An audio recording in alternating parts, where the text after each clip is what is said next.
Drama serial कर्ज़े जहाँ की आने वाली एपिसोड बहुत धमाकेदार होने वाली है क्योंकि अब बुरहान नशवा को प्रपोज करने वाला है। इसी के साथ साथ बीजान अब जाकर बिस्मा से आसिम का रिश्ता भी मांगने वाली है, जहां अब बहुत जल्द दो शादियां होने वाली हैं। तो अगर अब तक आपने हमारा चैनल सब्सक्राइब नहीं किया तो ज़रूर करें। तो अब जैसे कि बुरहान को काफ़ी ज़्यादा फिक्र है कि नशवा की शादी अमार से करना चाह रहे हैं, जहां बुरहान को अब नशवा काफ़ी ज़्यादा पसंद आने लगी है और उसे नशवा से मोहब्बत भी होने लगी है। जिसके बाद वो नशवा और बिस्मा के बारे में सोचते सोचते बालकनी में ही खड़ा रह जाएगा, जहां फिर आसिम बुरहान के पास आएगा और बुरहान से कहेगा कि तुम अभी तक सोए नहीं हो, यहीं पर खड़े हो।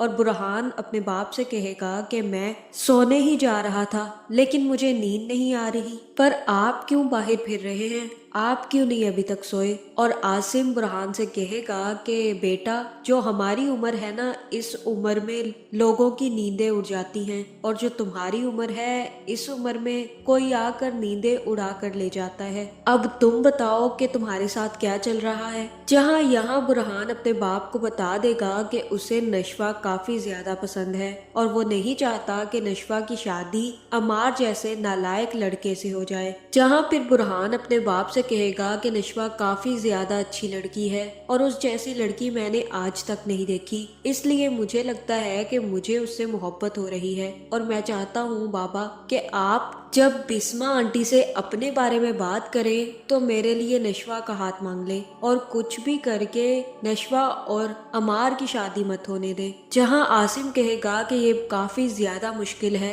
क्योंकि मुझे नहीं लगता कि ताई जान कभी भी इस शादी के लिए मानेगी और ना ही बिस्मा के मुझे कोई इरादे लगते हैं, लेकिन हो सकता है कि वो नशवा के लिए खड़ी हो जाए और नशवा की शादी तुमसे करने के लिए तैयार हो जाए। ये काम मुश्किल जरूर है मेरे बेटे, लेकिन नामुमकिन नहीं है। मैं फिर भी कोशिश करके जरूर देखूंगा। जहां अगले ही दिन नशवा दोबारा से ऑफिस जाना शुरू कर देगी और जैसे ही अमार से मिलेगी तो अमार सबसे पहले नशवा से उसकी हालत और उसके बाद बिस्मा आंटी की हालत के बारे में पूछेगा। जहां नशवा कहेगी कि वो बिल्कुल ठीक है। जहां फिर बुरहान कहेगा कि नशवा, आपको अमार से शादी नहीं करनी चाहिए और मैं ये भी कहना चाहता हूँ कि आपको ये बात अच्छे से पता है कि आपको उससे शादी क्यों नहीं करनी चाहिए और मैं ये सब कुछ क्यों कह रहा हूँ। जहाँ यहाँ पर नशवा को भी आइडिया होने वाला है कि बुरहान उसे पसंद करने लगा है। जहाँ बुरहान से तो नशवा को पहले ही मोहब्बत हो रही थी और अब जब उसे ये पता चलेगा कि बुरहान भी उसमें इंटरेस्टेड है तो हो सकता है कि वो अमार से शादी के लिए स्टैंड ले। जहां अब बिस्मा का भी दिमाग नहीं चल रहा कि वो क्या करे, लेकिन उसने सोच लिया है कि वो कभी भी नशवा की शादी अमार से होने नहीं देगी क्योंकि एक औरत तो कमजोर हो सकती है लेकिन एक माँ बिल्कुल भी नहीं। जिसके बाद नशवा शाम को जैसे ही घर वापस आएगी तो बिस्मा उसे देखकर काफी ज्यादा गुस्सा होगी और उसे खींच कर कमरे में वापस ले जाएगी और कहेगी कि मैंने जब तुमसे कहा था कि वापस मत आना तो तुम वापस क्यों आई हो। मैंने तुम्हें समझाया था कि इस घर में वापस कदम मत रखना, लेकिन तुम मेरी बात सुनना ही नहीं चाहती। तुम्हें पता भी है कि ये लोग तुम्हारे साथ क्या करेंगे, वही सब कुछ तुम्हारे साथ होगा जो मेरे साथ होता रहा है। और नशवा, मैं ये सब कुछ बर्दाश्त नहीं कर पाऊंगी।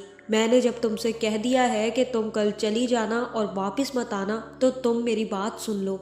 जहां नशवा अपनी माँ से कहेगी कि मैं आपको अकेले छोड़कर यहाँ से नहीं जाऊंगी, मैंने आपसे पहले भी कहा था कि मैं आपको यहाँ से लेकर ही जाऊंगी और अगर आपको ये लग रहा है कि मैं आपको छोड़ जाऊंगी तो ऐसा बिल्कुल भी नहीं होने वाला। जहां मुझे तो यही लग रहा है कि अब नशवा अपनी माँ के सामने एक शर्त रखने वाली है और कहने वाली है कि अगर आप चाहती हैं कि मैं अमार से शादी ना करूं तो आपको आसिम अंकल से शादी करनी होगी। अगर आप आसिम अंकल से शादी करने के लिए तैयार हैं तो मैं कुछ भी करके अमार से शादी नहीं होने दूंगी, लेकिन अगर आपने आसिम अंकल से शादी नहीं की और इस शादी के लिए राजी ना हुई तो मैं अमार से शादी कर लूंगी और इसी तरह इस घर में पड़ी रहूंगी जिस तरह आप पड़ी हुई हैं। जहां मुझे तो यही लग रहा है कि बिस्मा आसिम से शादी करने के लिए तैयार हो जाएगी और नशवा की ब्लैकमेलिंग में आ जाएगी क्योंकि नशवा ने भी अपनी माँ से अब कह देना है कि वो अब अमार से इसी सूरत में शादी नहीं करेगी अगर वो आसिम अंकल से शादी कर ले। जहाँ पहले तो बिस्मा चूचड़ा करेगी, लेकिन उसके बाद वो कहेगी कि तुम्हारी अगर दादी को पता चला तो वो मुझे जान से मार देंगी और कोई भी मुझे इस चीज की इजाजत नहीं देगा। और मुझे यही लग रहा है कि इस वक्त नशवा अपनी माँ के साथ मिलकर प्लान बनाएगी और उस प्लान में अमार और बेनिश को भी शामिल कर लेगी कि आपको किसी को बताने की कोई जरूरत नहीं है, आप सिर्फ और सिर्फ अमार, मेरे और बेनिश के साथ चलेंगी। उधर से आसिम अंकल, बीजान और बुरहान आ जाएंगे। दो लोगों में शादी के लिए किसी और की जरूरत नहीं होती। आप दोनों राजी हैं तो आपसे कोई भी कुछ नहीं कह सकता। जब शादी हो जाएगी तो ना दादी कुछ कह पाएंगी और ना ही बड़े अब्बू। इसलिए बेहतर यही है कि अगर आप चाहती हैं कि मेरी जिंदगी बच जाए तो आप आसिम अंकल से शादी कर लें। जहां मुझे तो यही लग रहा है कि इस सब बात सुनने के बाद बिस्मा शादी करने के लिए राजी हो जाएगी और उसके बाद आसिम और बिस्मा की शादी होगी, जिसमें सिर्फ और सिर्फ अमार और नशवा बेनिश के साथ और आसिम के घर वाले शामिल होंगे। और फिर जैसे ही शादी होगी तो बिस्मा सबसे पहले जाकर दादी जान के सर पर ये बम फोड़ेगी और दादी जान के होश उड़ा देगी। जहां मुझे तो यही लग रहा है कि उसके बाद नशवा भी बिस्मा के साथ बुरहान के घर शिफ्ट हो जाएगी। जहां फिर जैसे ही नशवा बुरहान के साथ रहेगी तो बुरहान को भी इस चीज का अंदाजा हो जाएगा कि उसे अब नशवा से शादी कर लेनी चाहिए। जिसके बाद बुरहान ही नशवा को प्रपोज करेगा और कहेगा कि तुम मुझसे शादी कर लो। और उसके बाद ही बिस्मा बुरहान और नशवा की शादी करने का भी फैसला कर लेगी। तो आपका इस बारे में क्या ख्याल है, कमेंट करके जरूर बताएं और ऐसी वीडियोस देखने के लिए हमारे चैनल को सब्सक्राइब करना ना भूलिएगा।